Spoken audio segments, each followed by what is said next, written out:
The question is, if R1 is equals A plus B and R2 is equals A minus B, then the ratio of this one, that is R1 plus R2 vector divided by R1 plus R2 magnitude, will be along. Okay, so this itself is one single vector. Okay, so this whole thing is a single vector. This one is a single vector. Okay, whose direction is what? Whose direction is what? This is the thing we have to find. Now, first of all, I will find what actually R1 plus R2 is from these given things. R1 plus R2, which is equals, it is vector A plus vector B plus vector A minus vector B. Okay, so that means what I got, it is R1 plus R2. R1 plus R2 is equal to what it is? It is 2A.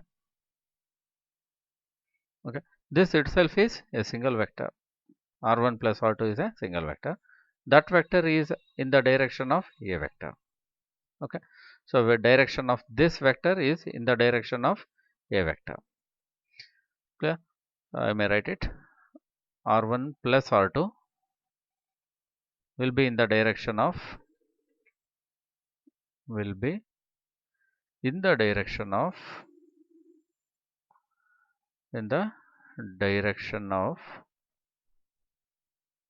A.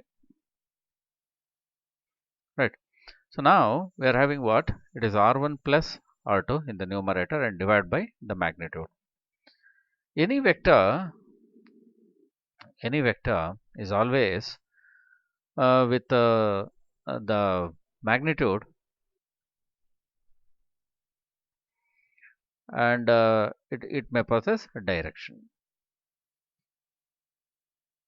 Right. Vector always possesses two things. One is magnitude, another one is direction. If I am calling this itself is a vector, say some vector C.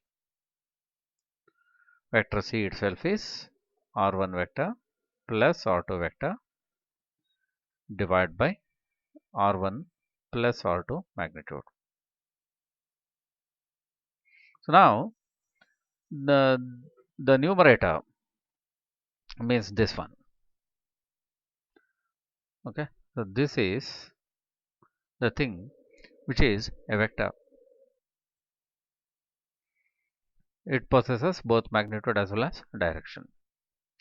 And in the denominator, we are having only the magnitude, and this magnitude is a number,